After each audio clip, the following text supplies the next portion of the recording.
I'm Joyce Woodworth. Welcome to the Spirit of Winona. Across the Mississippi from Winona in the quaint town of Fountain City lives the internationally known woodcarver Leo Smith and his partner and wife Marilyn. The two of them run a folk art shop here on Main Street of Fountain City, and inside is a treasure of this woodcarver's artwork. Leo does the carving and Marilyn does the painting, and together they create fabulous figurines for collectors all over the world. Let's go inside now and meet this interesting couple and feast our eyes on the wood carvings that have made Fountain City famous.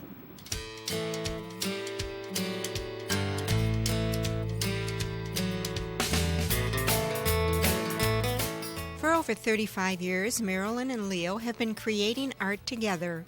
During that time, they have created hundreds of unique original pieces, each with their personal touch.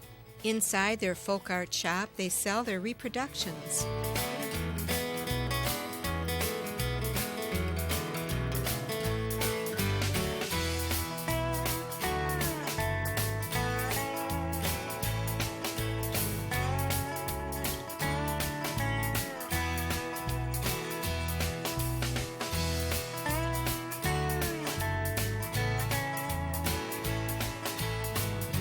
But in the back room gallery, they keep their collection of over 400 works of art.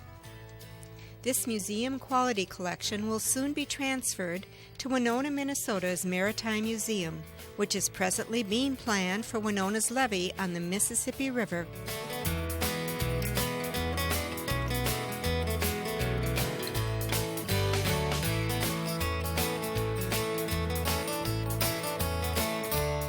Leo and Marilyn's work has become known internationally, and each year their artwork becomes more and more valuable. But more important, their colorful pieces bring delight and joy to people of all ages in homes all over the world. I met with Leo in the Fountain City Gallery to discuss his collection. We began by talking about his beginning as a woodcarver. Whatever got you inspired to become a woodcarver? Well, I've always liked wood, as many people like wood, I guess, but I just carried it a little bit further. I guess in the family we're all facile, we work with our hands well, so I guess that's the basis of my early interest. And I guess after getting out of the service in 1969, I built a little house in the swamps, and that's where I did my work down there and found logs along the river, and that was the beginning of my work. So what about before that, when you were a little boy, though? Were you an artist as a little boy, or did you carve or play with sticks? Or? Well, I think that's nice of you to ask, because that does remind me of the fact that the nuns, I went to the Catholic schools, and the nuns were very supportive of me. I was a naughty little boy. In a certain sense. I wasn't a very good student. Well, I guess I wasn't a bad student, but they did take a little bit of extra time and encourage me in various ways, and I think that was one of the beginnings. My folks have had a cottage on the river since I was born, I guess, and we spent a lot of time in the summers out there, and I got a chance to have my own boat when I was quite young and wandered around on the river. As a matter of fact, that's where I met Marilyn on an island, Cotter Island. That's another story, great story. But I got quite an appreciation of the river by having the independence and being out there myself and with some of my buddies, and we just saw the river in the most intimate way, and it was a very formative experience. And I guess I still have that kind of relationship with the river. We are pretty busy. I don't get a chance to go on the river quite as much. Marilyn won't let me, but I do like it out there. Do you recall the first thing you carved? If my adult life starts in 1969 and we get married in 71, so I guess my adult life carving at that point, I started with a totem pole. When I finished a totem pole, Marilyn helped me paint it early on, and her coloring, of course, is famous for her sensitivity to color, is reputed. We're now joined by Marilyn, Leo's wife and partner. So you've been a part of this production process since early on. Right. It was actually the 70s, early 70s. Okay. But, he had carved a totem pole, and he worked very hard making the totem pole, carving it, and he had started to paint it. And as I looked at it, I thought, well, I could see that a little differently, and said, I'll try and paint it.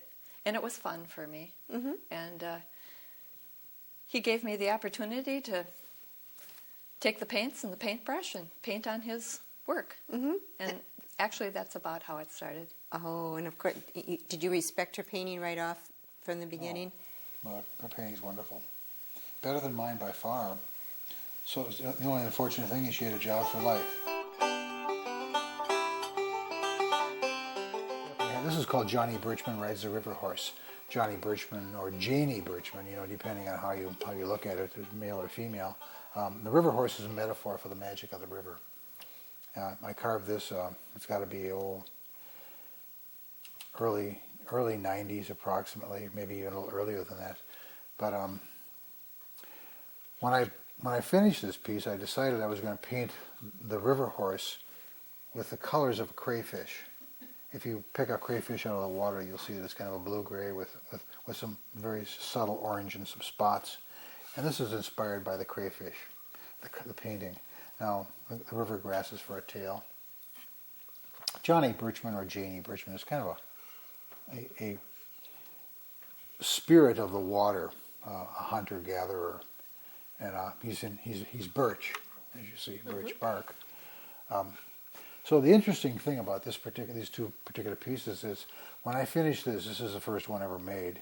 I made another one, and then I asked Marilyn if she would add her particular insight into the piece, and this is what Marilyn came up with: the wonderful Johnny Birchman Rides the River Horse with kind of a frog paint job, and while she uses the same birch bark, she's much more modest than I, and she put pants on the piece. So it is interesting to have two different people do a piece that's virtually similar, virtually alike, but treated differently. Hers has got horsehair for tail. And I think her piece is a little bit more sophisticated, a little bit more colorful, but I'm very happy. I'm happy with mine as well. I love them both. I guess the thing that strikes me about Marilyn's is the fact that it looks like it's in the water, with the bubbles of the water. She's kind of added that. She's hard to beat, I tell you. She makes me mad. She's so good. Well, you're a great team. Thank you.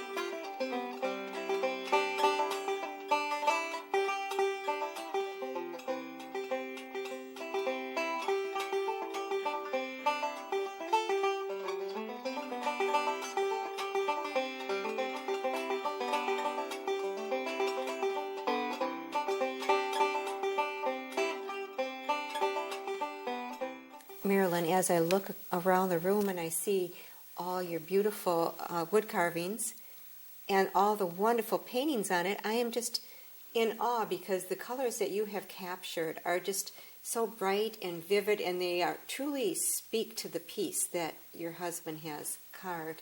Tell me how you get your inspiration, and tell me more about the paintings that you develop on his wood carvings.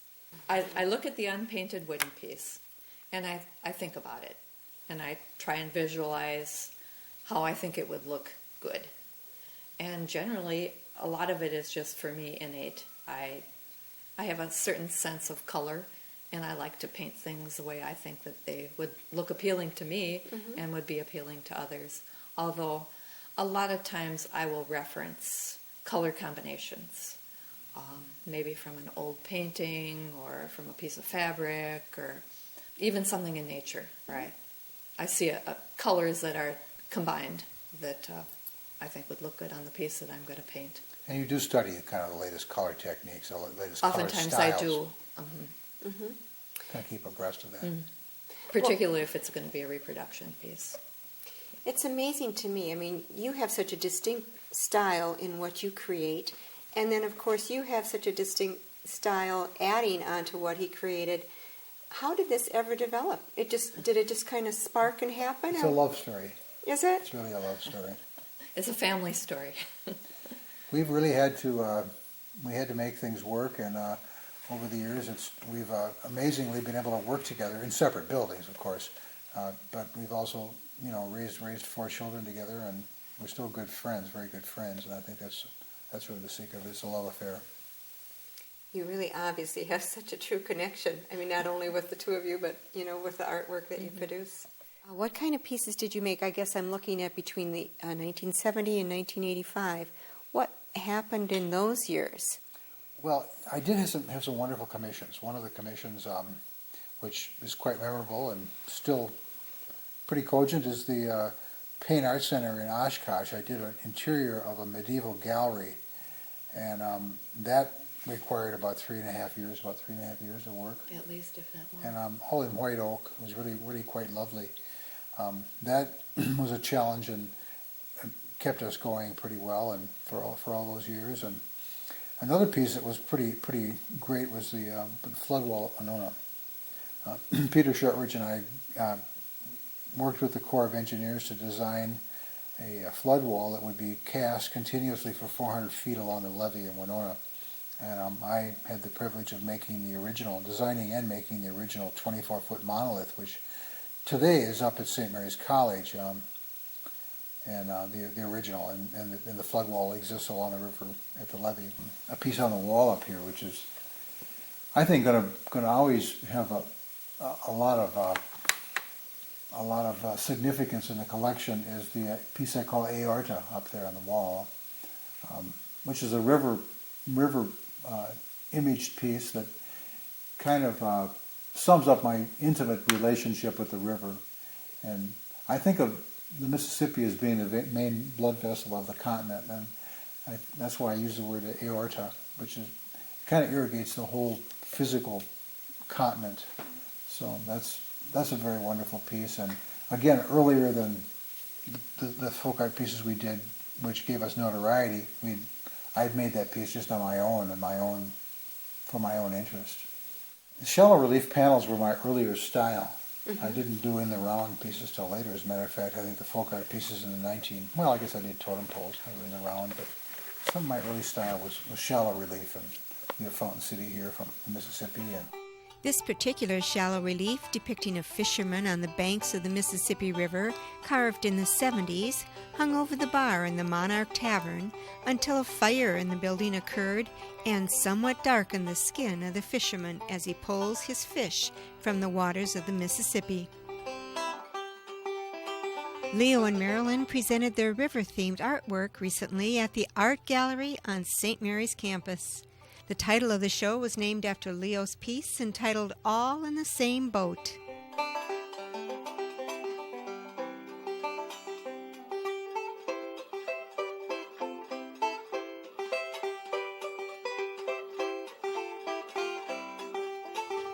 Leo tells us about the earliest piece in the show entitled Shaggy Walker. we live in Buffalo County, of course. In Buffalo County, some people wouldn't know this, but Buffalo dwelt here in the 1850s, 1840s, and previous to that. The hills around here kind of suggest a series of buffalo walking along the swamps and river. I think of the hills as being shaggy, the shaggy hills, the wooded hills, and moving. So that's why the term shaggy walker is kind of a translation from a Native American term. The buffalo kind of surround the area, and that piece has got his foot in the water, and there's a young fellow with a stringer of fish on his back. Kind of just a placid relationship between man and nature. So do you feel that each individual piece that you do has a special significance for you? It does. It does strike us as something, some part of our character and influence is brought out in each piece, and some are better than others, I think, and it is a broad, eclectic group of pieces. So it's it is somewhat inspired by your feeling at that moment, and hopefully they're successful, and some people can see some of what went into the pieces.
Timothy McVeigh approaches Grand Rapids as really kind of a cautionary morality tale of what not to do in life, I guess. Timothy McVeigh, of course, was the infamous person who blew up the federal building in Oklahoma City. He, kind of like Jesse James, was an infamous character in the oral tradition of the times, and I kind of wanted to capture some of that in the sense that he took the wrong course and he ended up going over the waterfall. In that sense, it's somewhat of a tongue-in-cheek, but it's also kind of just suggests in the future when Timothy McVeigh is somewhat forgotten, I think it'll be a piece that'll kind of give some insight into what not to do in life, or what one's actions can result in.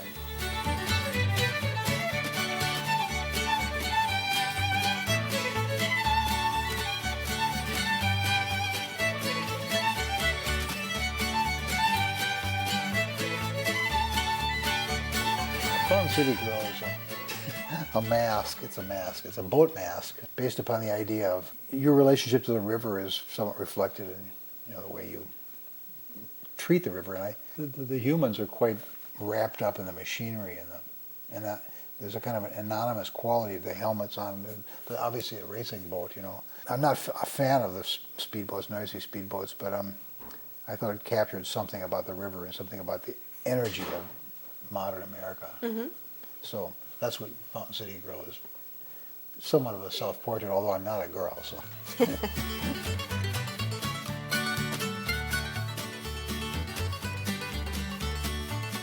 One thing that actually sticks out in my mind from your art show was a piece, I think it was called River Divided. River Divides Us, yes. Okay, explain that to me. Well, that is kind of a peculiar piece. I made it many years ago, and I couldn't decide on how to paint it. It sat for many years just sitting in wood. It's made out of pine. It's basically the river being Mississippi and being Minnesota and Wisconsin.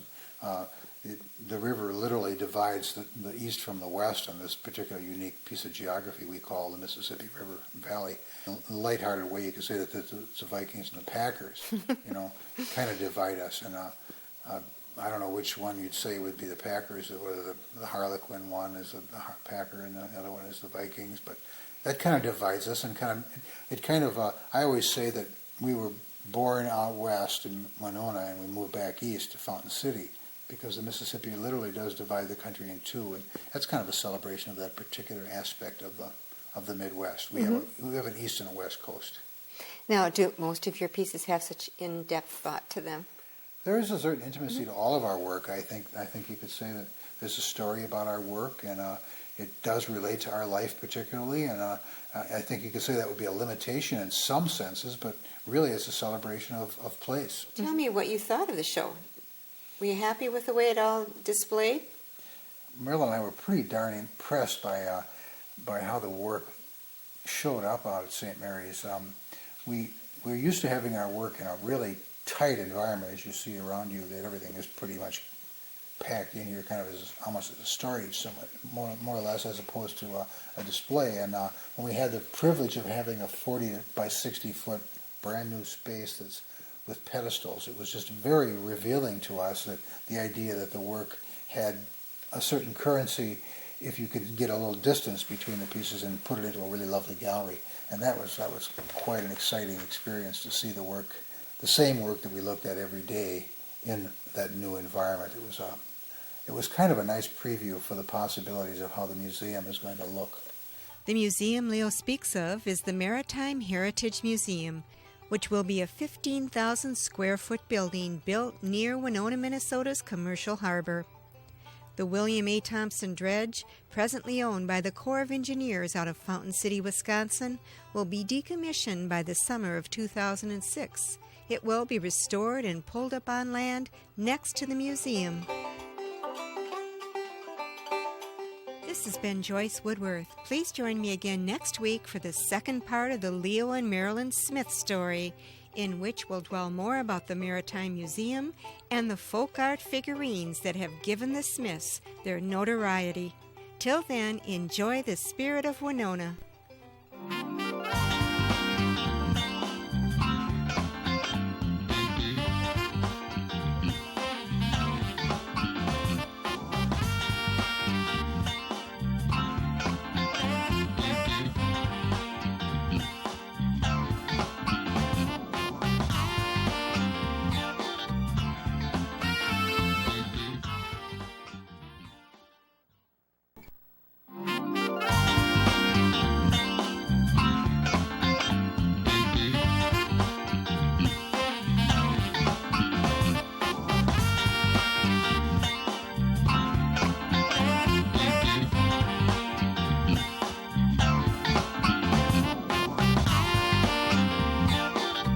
Hello, this is Joyce Woodworth. In last week's show, we visited with Leo and Marilyn Smith, folk artists in Fountain City, Wisconsin.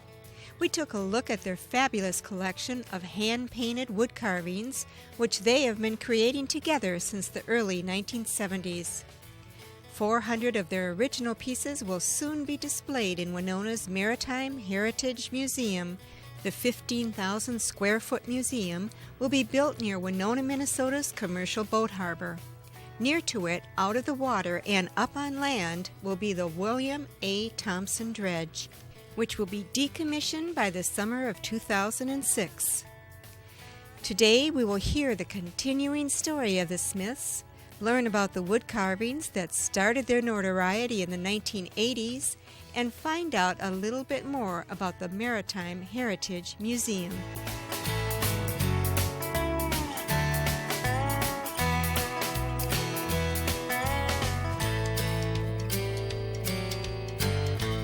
Well, there are going to be 4 major exhibits in the museum. The Thompson will be one outside exhibit, the large boat. And there's going to be a very large group of beautiful maritime paintings that will be just fabulous for the people of Winona and people from elsewhere to be able to see. World class. Yes, definitely. Very, very beautiful. And the bossy photographs that were discovered, was it about 10, 15 years ago? On the Thompson. Here in Fountain City on the Thompson. Beautiful photographs of the river. Early pictures of the river. We are humbled and very much honored to be in such august company as the Bossy prints and the wonderful maritime paintings that kind of, the collection of the maritime paintings that kind of celebrate the transition from sailing to steam, and they're awesomely wonderful by some of the most internationally acclaimed and internationally accomplished artists. So it's a really quite an environment for us. And it certainly will be colorful, thanks to you, Marilyn. I was going to say the same thing. Yeah, Really true. Yes. Well, let's talk about the pieces that you're going to have in there. I understand you're going to have 400 pieces. 400, yes. Well, the pieces run the gamut of everything from a 1973, is it, Mother and Child, one of my earliest pieces in a Honduras mahogany. Just a free-form piece. It was made not for any purpose other than the fact just to satisfy myself. The piece that we acquired it back after many years of having it in somebody else's collection, and one could say that some of the pieces are most unique and wonderful in the context that we didn't do anything particular as far as them having a commercial purpose. Those pieces will be well represented, as well as the pieces that we made with the idea of making our customers happy, because once we started carving Santas, as another example of a part of the collection, is the fact that we ended up having customers coming back and saying, we love your Leo pieces and we want more, and so we've had to continue to make the pieces, and of course we've enjoyed doing that. It's been quite a treat.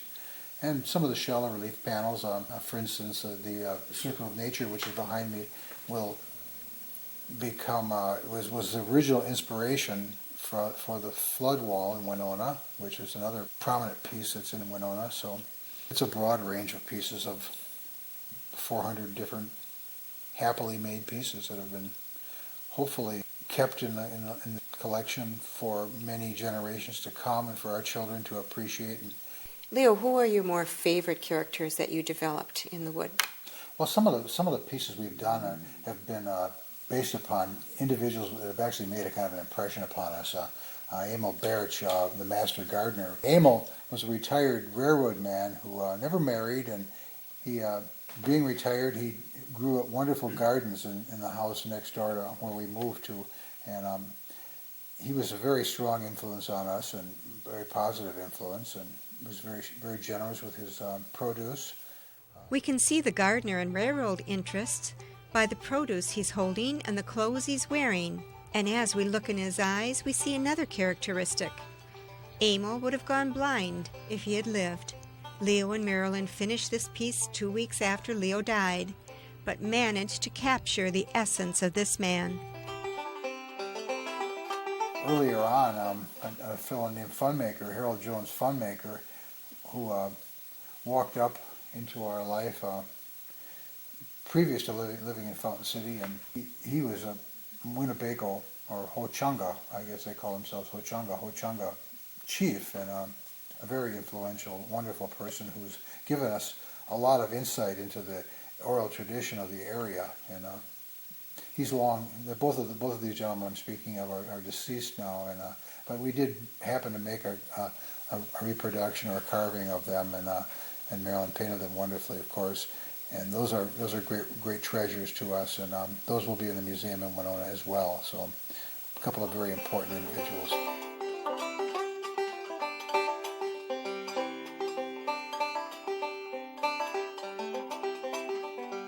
This is called Julius the Butcher. My grandfather was a butcher, and he was in the meat business in Winona. Julius Nathy. Started in Fountain City. And he got his start in Fountain City. He left home at a young age and ended up here in Fountain City and learned how to butcher and make sausage here, and went on to start a business in Winona. He married a local girl, too. This is a portrait of him that was taken from a picture of him as a young man, and he's standing on the original meat market that started his training at.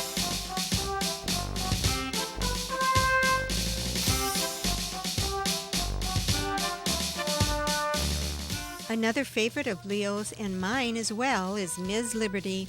Leo was inspired to create her from a picture he observed taken at a 4th of July parade.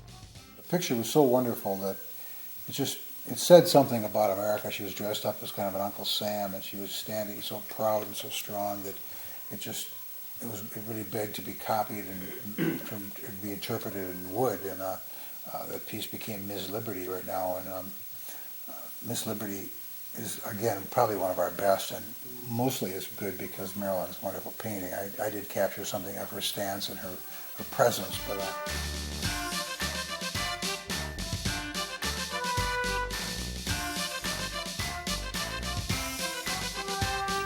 Could you name a favorite piece?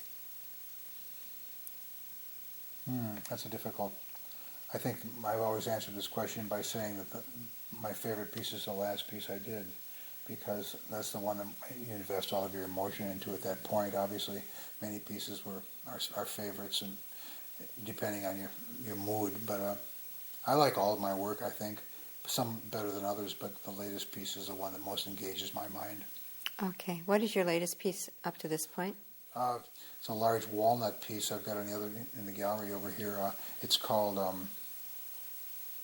don't know if it's a title or not. I guess there are a couple of British fellows here from the BBC that were in town, and they thought it looked like they call it a harpy, which is kind of a female figure with the body of a bird. The walnut that came from the hillside around Fountain City here, that piece, I have great expectations that it could be cast a couple of times in bronze and be kind of in a kind of a monumental sense on pillars, or maybe for an entrance to a museum or something. But that's just a personal wish.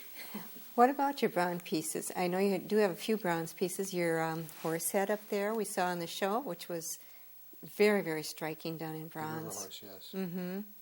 What do you have many pieces done in bronze? Well, I think we've done about 15 pieces at this point. That's hired by an art foundry. They do the casting of the pieces. My job is to make the original.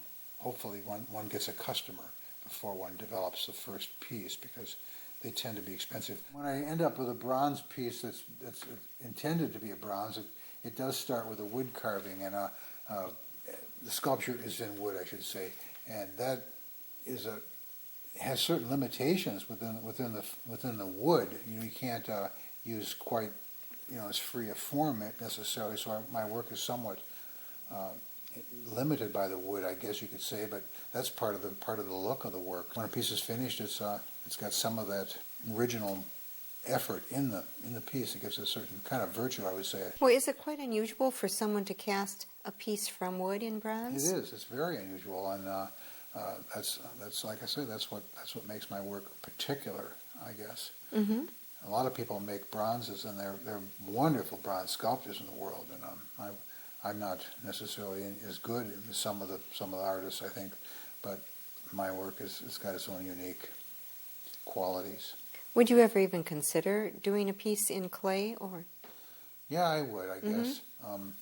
I'm hoping to take some small vignette pieces about this size and blow them up into 6-foot pieces, and that might be done mechanically, and then I'll do the final finish on it. But it's kind of I'm kind of looking forward to maybe doing a larger bronze for the museum, for instance, But I'll start with a small vignette piece.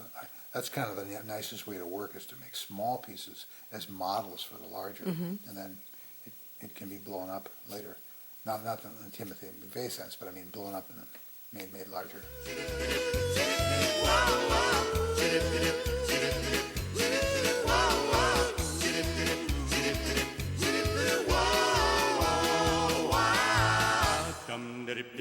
Leo's subtle tongue-in-cheek humor also can be observed in his carved wooden masks.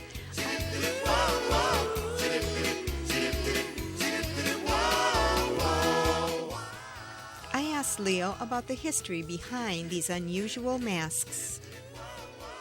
1971, we were invited to a Halloween party. That day I carved a deer mask, and I got in the habit of, for years to come after that, of carving the very Halloween day. I would end up carving the piece completely that day, kind of in a mad fury, and I'd wear it to a party. Those were the days when actually people invited us to parties, But it got to the point where people actually knew who I was. They said, "Oh, that's Smith again with that particular mask," and it was kind of a trademark of mine. The piece up there, the John Paul I, was a piece that kind of wasn't much fun to wear because he was kind of dour. He died soon after that. It was a sad mask. It wasn't really fun because I kind of like to have fun at parties, so it kind of affected my emotions a little bit. So after that, I did the cheese head. The cheese head's got a big smile, so I wanted to be happy at parties. In 1985, Leo and Marilyn had a turning point in their career as artists. The beginning of this contemporary group of pieces that we did do and are going to the museum now started with a lady calling us and asking us to do a Santa. So that was the beginning of our national reputation, was ironically, or I should say, interestingly, the Santa Claus. Tell me how that evolved from when the lady called and said, hey, can you make me a Santa Claus? She wanted something kind of like something in a picture.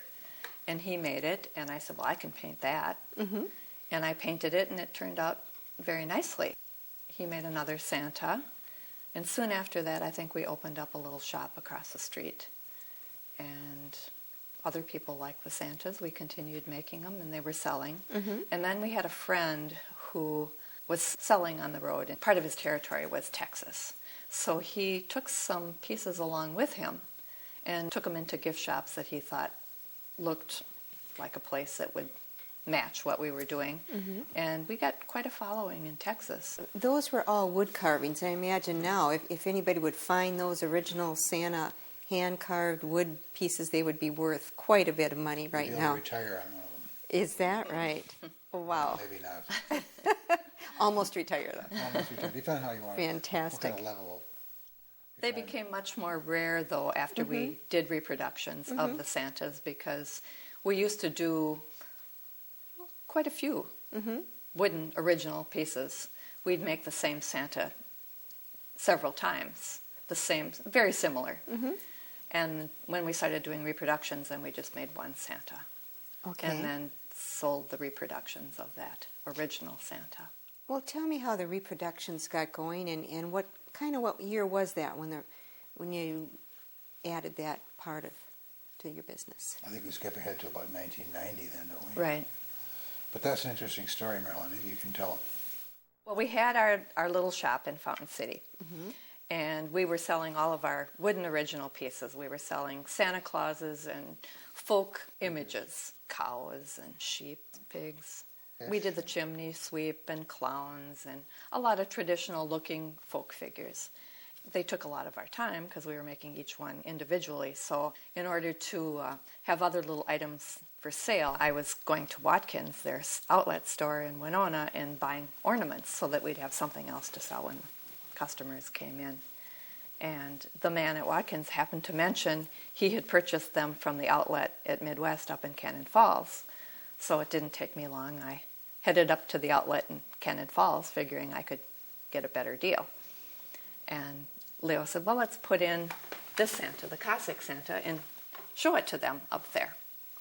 So we went up to the outlet. We were buying our ornaments, and they realized we weren't a Midwest customer. So we had to go over to the office and get registered. And we decided to take this in and show it to them. We walked in cold and brought it in, showed it to the head designer, and he became very excited about it. Went down the hall, showed it to Kathy Brecken, the owner of the company, and she got very excited about it and came out and said, well, we'd like to incorporate that into our line. At that point, then, what did they do with the Santa? I mean, they couldn't obviously just sell one wooden Santa. Was it their idea then for reproductions? Right. They said that they wanted to reproduce our work. And, well, quite frankly, we thought they were going to reproduce them in wood. And they came back and said, well, there's a new process out called resin. It's the newest, latest thing, and we think that your work would work in resin. And we were a little bit skeptical about it because our customers were used to buying original wood carving that Leo had carved and I had painted. But we went along with it, and we did 10 pieces that year, our first year. And we didn't realize, I think, how good it was going to be for us. Can you explain to us how good it is for you? Well, Midwest was very good as far as they advertised Leo Smith and promoted the name and the pieces. And they had 17 showrooms in the United States where they showed the pieces and took orders and had many, many accounts nationally. So we went from Fountain City and a few shops in Texas and maybe a few in Wisconsin to having our pieces sold as reproductions all over the United States. Maybe we could go a little bit into the detail of how we do the reproductions. Essentially, early on, this piece was about 1996. 96, well, earlier than that, about 93 or 4. 93, you're right. Okay. Originally, we did the pieces in natural wood, and they were painted after the fact. We started out, essentially what it is a wood carving. I develop a design.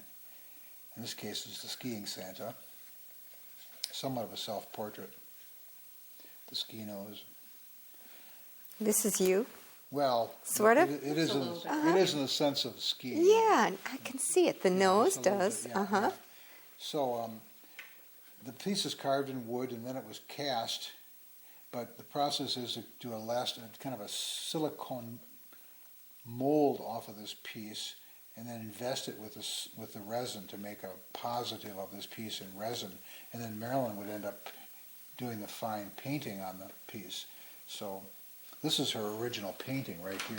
This is a cast reproduction that I painted, the artist proof. Which Okay. the painters who we hire to make the pieces in numbers follow Marilyn's original paint job, and the molds follow my original carving. That's how it works. Okay. Now, how many pieces will be made from one sculpture? It depends on the piece, anywhere between 500 and 5,000. Okay. This piece, I'm not sure how many were made of this piece. It was a larger In the number. thousands. Yes. Excellent. How many Santas do you think you've produced over this began in 1985? Is that when you thought? How many do you think you produced in that time? Well, I mean originals. That's a good question. 100. You think 100? 75 to 100 pieces. You have I some would guess. fabulous pieces up there.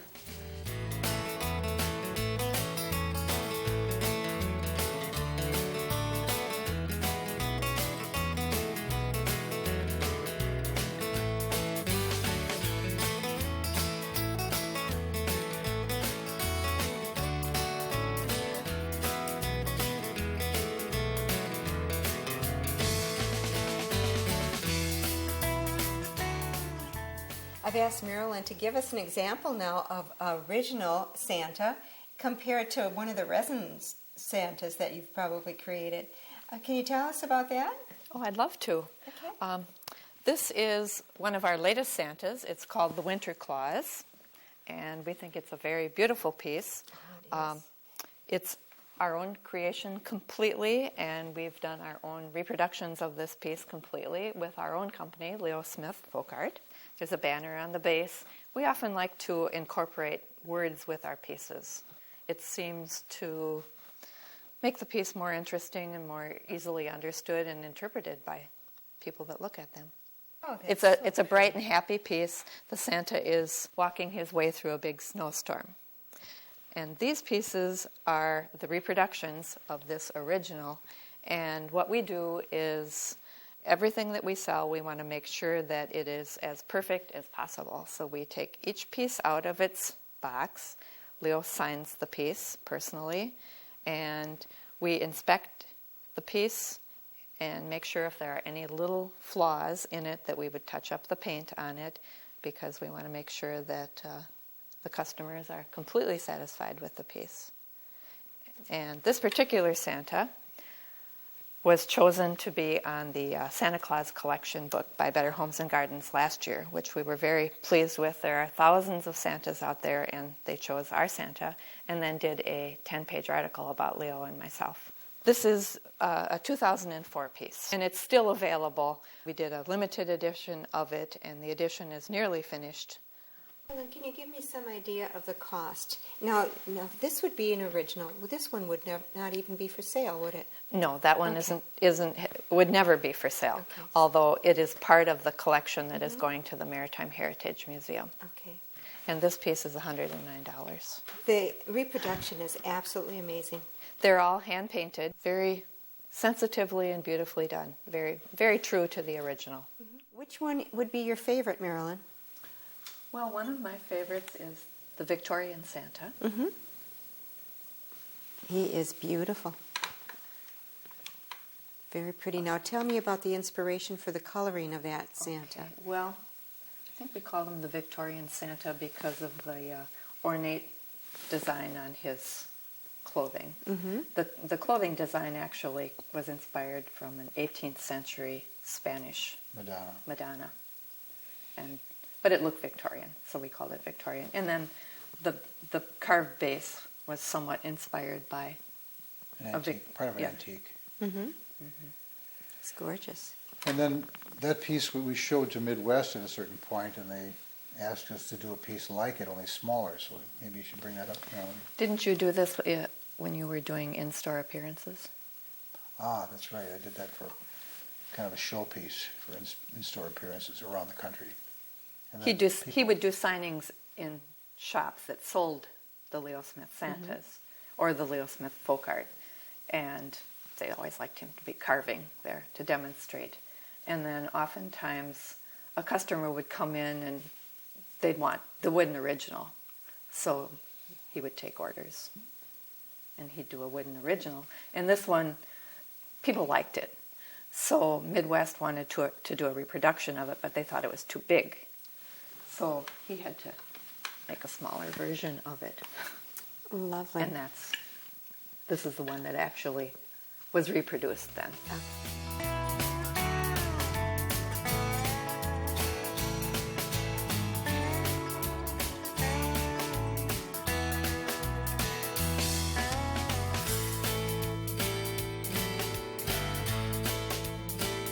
Marilyn, give me some insight. What has it been like working together? Well, it's been very wonderful. We've been a complement to each other. We couldn't have done it alone. He needs me and I need him. Leo is the creative sculptor. I'm the one that has put the final finish on things and done all of the hand rubbing and hand painting of them. And also, I spend a lot of my time in our shop dealing with our wonderful customers that come in and come back year after year. Leo, did you ever dream in your wildest dreams that your work would become so famous? Well, I don't think we ever look at it from that point of view, but it's nice to get recognition, and I think the recognition that means most is to be recognized and appreciated by your own family and your own neighborhood, your own town, your own village, your own valley. I think that's quite a reward, and we're very, very honored. Well, I want to thank the two of you for opening yourselves up and opening your studio and your gallery to the public here in Winona and this area. It's been wonderful. Well, thank you, Joyce. It's very nice to talk to you. Thank you. And I am so looking forward to seeing all your work in the Maritime Museum. What an honor it is for everyone. Well, thank you. We feel the same way. Great. Thank you so much. And thank you for joining me today. Please join me again next week. Till then, enjoy the Spirit of Winona.